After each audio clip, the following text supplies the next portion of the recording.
Bon début de semaine à Bino Sobozili Bakuya Malamu ya Kolanda édition ya Mokonelelo ya Mag FM Ngazana Esengo ya ko présenter Bino édition ya Ngope na Bino Sebolandi Bolamu.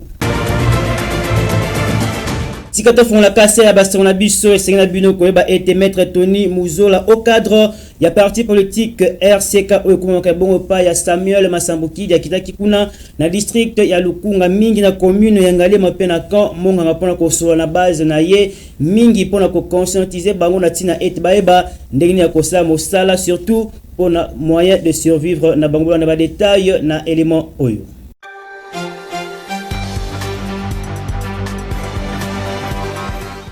Na cadre de redynamisation parti politique réveil de la conscience de Kama RCK na mokuse oyo ekumamaka na son éminence Samuel Masambuki dipe kovansa ba base yango Maître Tony Muzola oyo babengaka ye mayele na mosala pe mwana bitinda ya bamama pe ya population akitaki na district ya Lukunga mingi na commune ya Ngalema quartier Kamunganga oyo ezali circonscription électorale na ye nyonso pona ko conscientiser ba mama oyo batekaka mapa pamba te basala alliance ya libela oyo yemoko aloba que alliance na ina ba mama ezali ti liwa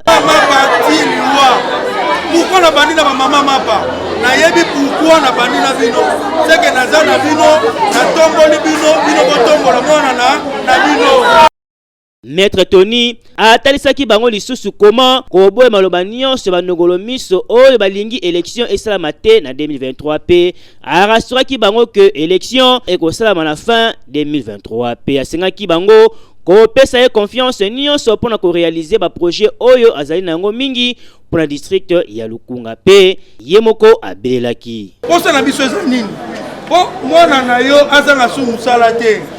yango to créer ba structure oyo et pour créer un emploi. Et puis tant que nous sommes na Assemblée nationale et comme nous sommes musique, tu te côté na gouvernement. Mais musala ya député ezandini. Faut que kangabo simba ke musala ya député ezako sala nzela te. Mais musala ya député eza ya koloba ya molobeli na gouvernement. Ya koloba na parlement pour pousser gouvernement à sala banzela awa. Et pas si on biso bana mbinza bana kamunganga tozu ezanini bato to voter oleba ne kolobela biso po banzela esila esalema bango basala ba ekiri na bango baliana na bambongo na bango na batu na bango ba théâtre bango na bango basala ba vie na bango loko ba maman pe ba jeune ba comprena ki discours na ye bango pe bazanga ki maloba te tout ça la posa to ça na kimia to yambi etake no ngabela biso ebelebe baya tout ça peut de notre mieux to pesi bango makambo mais arrivé dans parlement et le moment ya balunga ba ça te iso ne to ça ko bana ya kamunga na ngaliema na mbinza ozone to ça la kati na souci na voix ya ko pesa yo ko yo koma liboso ko le ba mama vefe ko bazawa ba mama commerçant au bazar ba jeune garçon au bazar parfois comme une université te Bana Lukunga Palado, ne vous trompez pas d'adresse Pambate Bovanda Bolemba pe Tale Lonzambe atine bi Maître Tony Muzola Bo pe sa ye confiance atambo na bino elongo pona ko réaliser ba projet nyonso oyo azali na ngo pona district ya Lukunga pe Maître Tony Muzola akenda liboso surtout parti politique RCK et continuer kosala mosala na ndenge singeli. Population ya Kimbanseke et Marchaki pour na kosenga na gouvernement provincial et si ça va bandila pour na ko faciliter déplacement na bango bola na ba détail na élément oyo.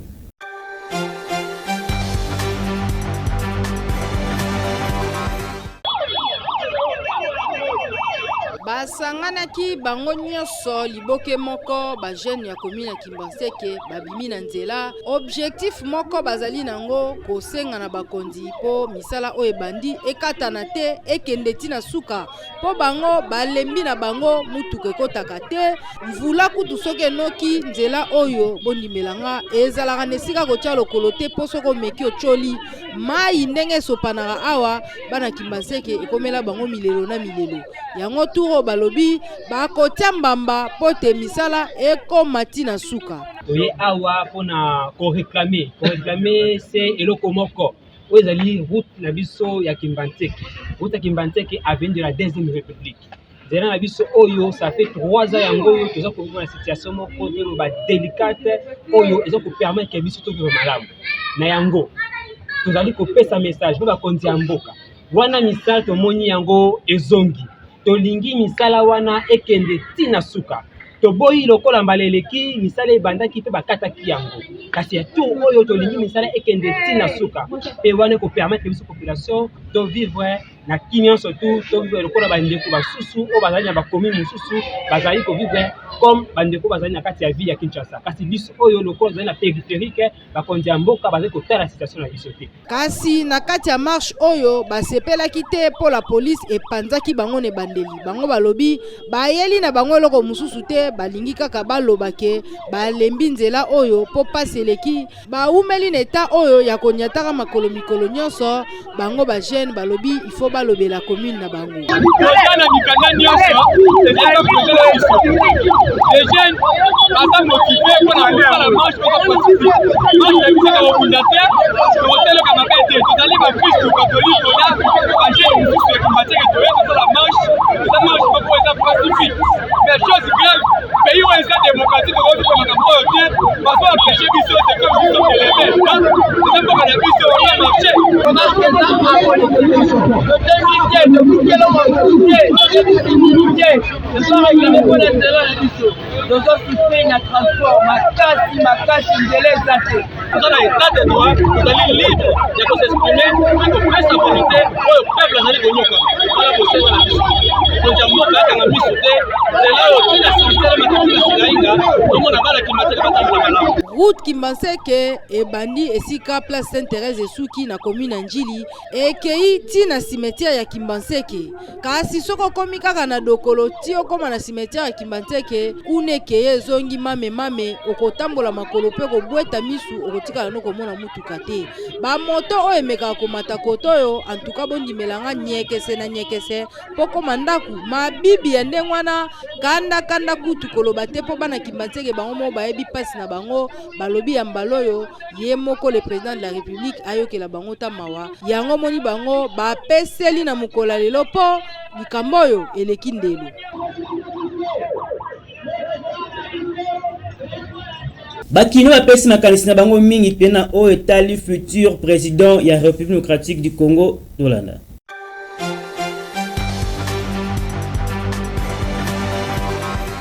Tozana posa ya mutu oyo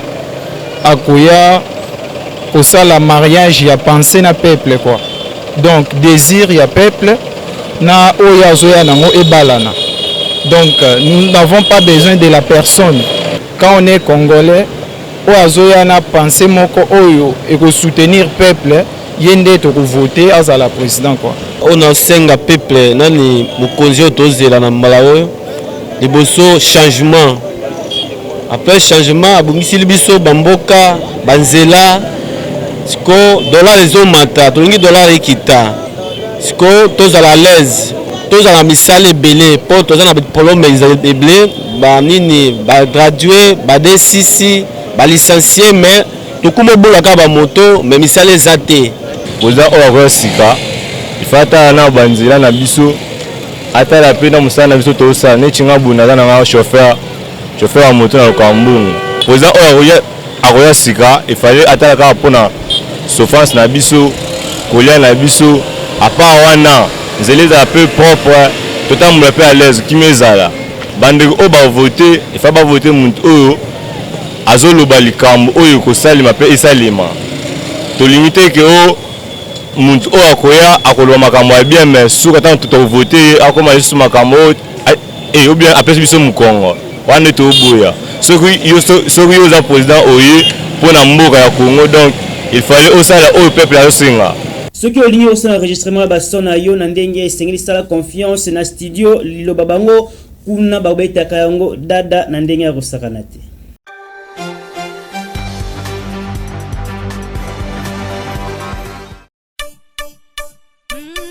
Balanga nzembo bakolo kunga solution pona bino eye yo mutu ozali na besoin ya kobimisa album, single, maxi single, kimambangu na studio Liloba na 14e rue po kuna okokuta biloko ya mopaki, c'est-à-dire appareil ya kanda. Studio Liloba ezali na qualité ya kosakana te, ebongo bakita, ebongo ba micro okokutango esika mosusu te kaka na Studio Liloba. Awa soki okoti okoyemba lokola Angelu po awa son erataka kutu te, awa tobetaka na biso mopanzi te, po nyonso ezali na kalite. Enregistre album na yo awa ebimi lokola outaki na États-Unis, nzoka nde enregistraki yango kaka na ville province ya Kinshasa na 14e rue na Studio Liloba. Awa ozali na tante ya kokende kosala mastering libanda po nyonso ezobeta mata na Studio Liloba. Kopanga na yo na oyo etali prix te a cause ya bappareil sophistiqué oyo ezali awa, prix ezali nango abordable. Ofuti mbongo mukie kasi basaleli yo musala ya kalite. Oyoki Boki Mambangu na commune ya Limete na 14e rue industrielle numéro 23 na avenue Mulangi oza mobimba akei ezali na ndenge elongo bani. Oyoki boyebele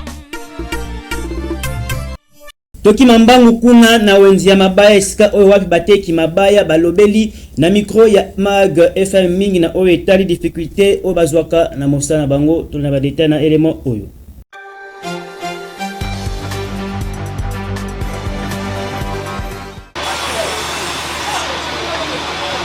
Libaya esungaka biso, libaya tozalaka na besoin nango na misale bele oyo biso batu tosalaka po totonga bandaku to pe tosala ngo misala mususu. Kasi bateki mabaya bango moko situation bazokutana nango awa na ville province ya Kinshasa ezokolekela bango précisément awa na wenze ya mabaya oyo babengi chantier bois kuna na commune ya Limete na quartier Mombele ezali kolekela bango ba difficulté bele. Tangu bandeko batekaka des fois bandeko na biso ba meniser ba kosala musala sur place pe bandeko na biso mususu oyo baboyi na bango kosala misala ya mabelo kola kuluna ba yaka koyekola misala na bango wana me kasi courant pe banzela ezali koboma bango mwe basala musala na bango bien ezali te boka bango moko ndenge balobi kozala wona mabaya Mombele toteka mabaya to bandi pe musala ngo lelo to bandi musala kala me kala to banda koteka malamu. Mais si vous vantez à la souté, pour mbongo ezaka pe lisusu te, mbongo ebeba, mais le quoi to message nango yango toteka ngo kaka. Mombele ezali commune ya liboso quartier liboso bana koteka mabaya, kusere la soma zikita, ezala wenda kalifurula, ezala wenda kingasani, ezala monga fula, bango so badge maison mère za wenda batete wenda Mombele. Ndoko zo monga. Kuna bango teka le sous cash moko 20 000 awo ko na 12 000 bango baza ko sombawa baza ko teka sisi oza profane na musala oyo ya libaya mweto to porter mais forte na jeunesse za mabaya ezate il faut yeba nanu métier na loko ni nango libaya il faut za na mwa notion nango o soit oza menuisier oyo nyoso moni bazo sala oyo baza ba menuisier oyo bazo sala na baza ba machiniste po tango zo sala menuiserie balakisa batu pe ndenge ba sala na ba machine. Wenze o ya Mombele o tobengi chantier bois ezali parmi ba wenze o vraiment ezali ko fournir mabaya awa na ville province ya Kinshasa kasi tozali ko belela kaka epa ya bakonzi ba mekempe ko tala situation ya wenze o tobengi chantier bois. Tangu chef de l'état azali kobeta CT pour na développement ya mboka na biso République démocratique du Congo surtout na etali ba infrastructure koto yo pe fu batala ba infrastructure ya koto parce que libaya pe esungaka ete mboka etongama awa tolobi bakonzi fu bayo kabiso po toloba pe lisusu soki bosalite to ko banda koloba kaka. Toki Mambangu kuna na commune ya Limete direction Lumumba esika oyo wapi nzela yango ezali vraiment na état de délabrement très avancé pe population et na gouvernement provincial balukela bango solution.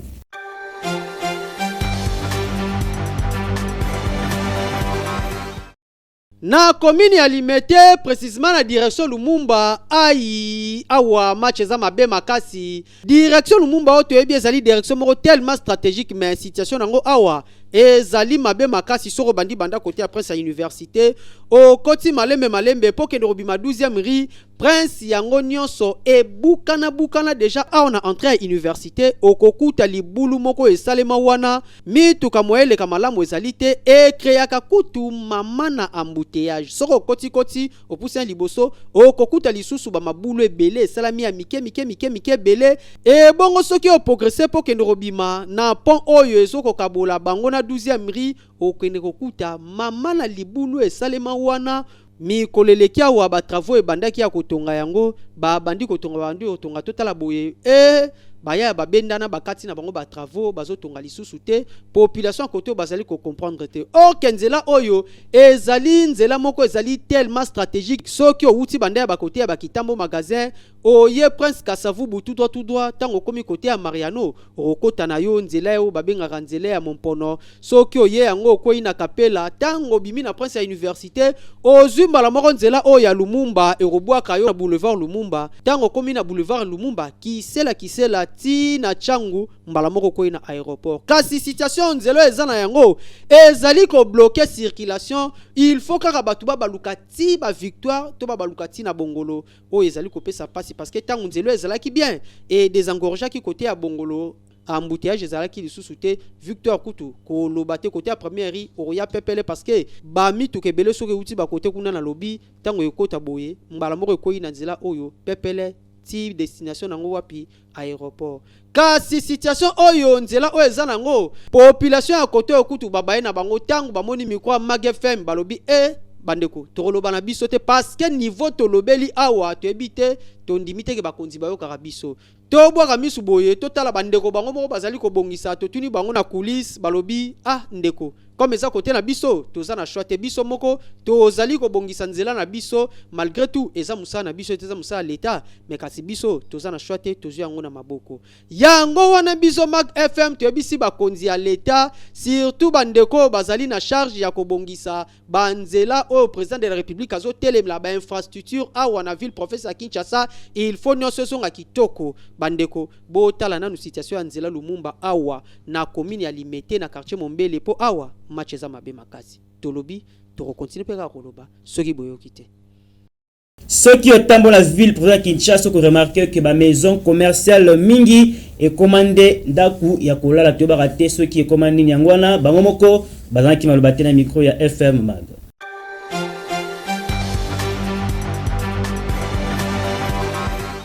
Lelo soki otamboli na ba commune to pe ba quartier mingi oko remarquer que ba maison commerciale mingi ebongwana nango bandako ya kolala nzokande na kala ezalaka soki mutu azwi maison pona koteka soki asilisi koteka kangi maison ake kolala na ndaku na tongo aye kofongola kasi etikala lisusu bongo te kokamwa okokuta famille mobimba bavanda kaka na maison makambu nyonso esale makaka wana côté mususu ezali malamu te po ba maison mingi ezalaka tout au long ya prince surtout que na butu makasi mituka etambolaka na vitesse po air wana circulation ya bato ezalaka lisusu penza te donc moindre faut pas accident okomona mutuka eke kosilisa course na ye na maison soki bato balalaki na kati bakozwa likama ekopesa pasi to pe soki miyibi bakoti bakoki pe koboma po ba récupérer biloko donc eza kotia vie en danger. En plus, balalaka na ba condition ya mabe étouffement po maison eza lokola dépôt espace ya malonga ezalaka te okoki pe kozwa malade suite ya ba condition wana. Nyonso wana ezali kolakisa que vie sociale ya peuple congolais eza pasi mutu azokoka te kozwa ndako à part maison commerciale pe à part yango tozomona ba maison commerciale ekoma nango bandako ya kolala boye ezali malamu mingi te bomona loin.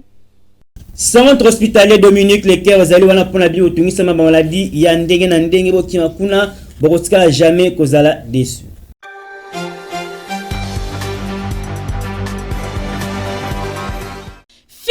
Fini makambu ya kokende ko se faire soigner na ba centre ya simandaku oyo ezali koboma ba congolais mingi po mobange na hôpital oyo ezali na ba norme sengeli yangoyo. Centre hospitalier Dominique Lecoeur eye kosunga peuple congolais azwa soin ya malonga na ndenge esengeli mwana Congo. Centre hospitalier Dominique Lecoeur okokuta awa ba pareil ya malonga ya médecine moderne ya solo oyo ezali ko détecter maladie nyonso ebombani na nzoto ata ebombani na songe ya suki grâce ya ba pareil oyo maladie wana ekozala détecter. Awa bazali na laboratoire ya malonga kaka pona kosunga peuple congolais. Esengeli boyeba ke ba médecin oyo bazali ko traiter pe awa bazali ba médecin oyo batanga médecine na libanda ya mboka kasi baye ko pratiquer yango awa na République démocratique du Congo pona kosunga bandeko na bango bazwa soin ya malonga na ndenge esengeli. Na oyo etali prise en charge bomi tungisama te kokende libanda ya mboka na centre hospitalier Dominique Lecoeur prise en charge ezali assurée. Esengeli koyeba lisusu ke centre hospitalier Dominique Lecoeur ezali na ba service locaux la chirurgie, maternité, radiologie, kinésithérapie, échographie, endoscopie. Nyonso wana kaka po basunga peuple congolais ba patient na bango bazala bien traité. Na oyo etali cas d'urgence soki obeli na ndaku ozali na possibilité ya kokoma hôpital benga kaka ba numéro oyo po awa ba ambulance ezali bakoya kozwa yo tina ndaku pe babandi ko traité yo na kati ya mutuka tibo kokoma na hôpital. Makambo boye okomona ngo bipai nini soki na centre hospitalier Dominique Lecoeur te. Otuninga i centre hospitalier Dominique Lecoeur ezwami wapi? Boki Mambangu na quartier Joli Park avenue Ring numéro 4 plus précisément na commune ya Ngaliema. Bokende na bino bikenda kenda te na ba hôpital ya Simandaku po la santé n'a pas de prix. Boyoki na commune ya Masina quartier Imbali kuna na Petro Congo bakuna bazangisa population kimia pe bazanga kimalobate na micro ya Mag FM.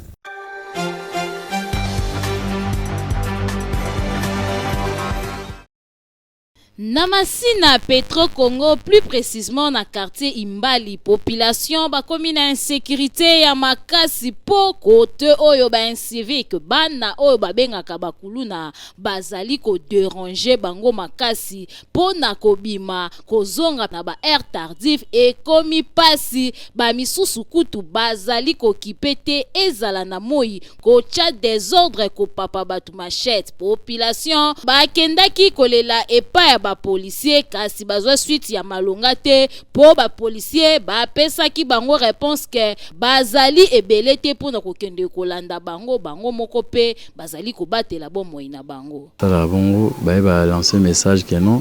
les soirs tokoya et puis tant ba annoncer bon ba Alexa RT le même heure wana ba oya pe solo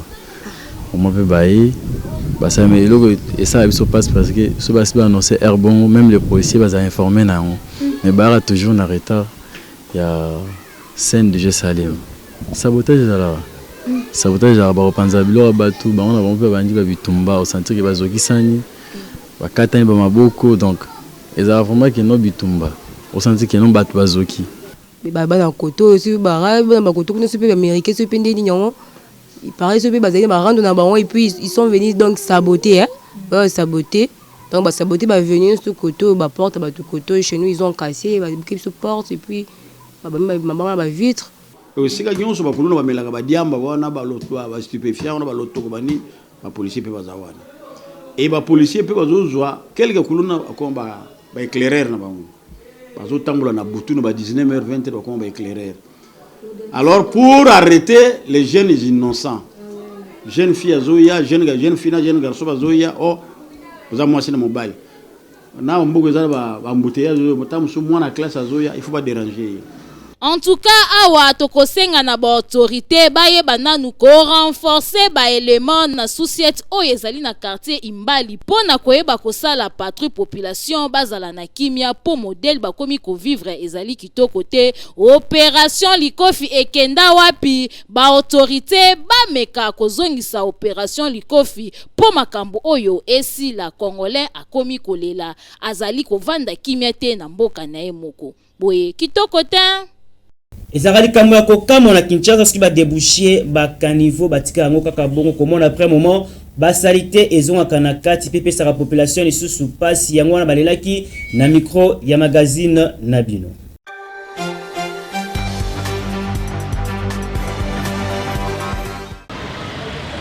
Mikolo eleki gouvernement congolais asalaki musala makasi ya kokure bakaniveau oyo ezalaki bouché na ville province ya Kinshasa pona ko éviter ndenge ba inondation esalemaka na ba veni to pe na ba quartier na ba période ya mvula suite ya ko boucher ya bakaniveau. Kasi ya pasi ezali que l'État azali kosala musala kasi population bazali kosunga yete bazali kozongisa ye kaka na sima neti awa tozali na avenue Charpentier na commune ya Limete na première rue binomoko botala ndenge caniveau ekomi nango fulu population bayebi nanu importance ya caniveau to pe utilité nango te nzokande caniveau ezali esika ya kolekisa mai na balabala kasi population ba transformer yango na poubelle kaka ndenge bozali komona zelu salite ya ndenge na ndenge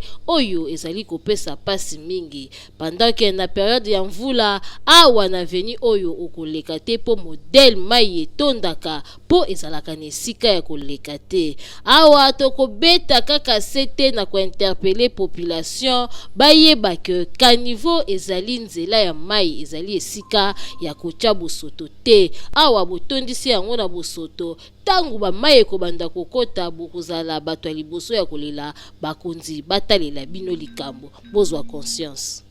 FM Mag présenté ba condoléances ba nekonios ba bumisi ba être cher na bango mingi penza na concert na biso Henriette Futila oyo tukobumisa bongo mama na ye ba condoléances ebele na famille ya sœur Henriette Futila.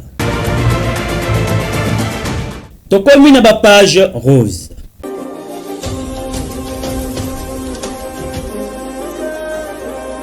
FM Mag souhaité joyeux anniversaire na Didier Disasi nzala pesa nyonso na yango posa Didier Disasi okola na nzela kobanga nzambe longévité pe prospérité na vie na yo joyeux anniversaire na yo Didier Disasi. To souhaiter lisusu heureux anniversaire na paya divin nzambe apambola yo longévité prospérité grâce divine ezala na yo paya divin pe continue toujours na kotambola na nzela ya kobanga nzambe joyeux anniversaire na yo.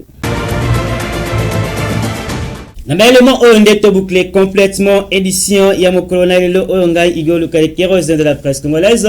nazalaki na essayer représenter bino édition yango pe na souhaiter bon début de semaine na Aaron Bila les jeunes boss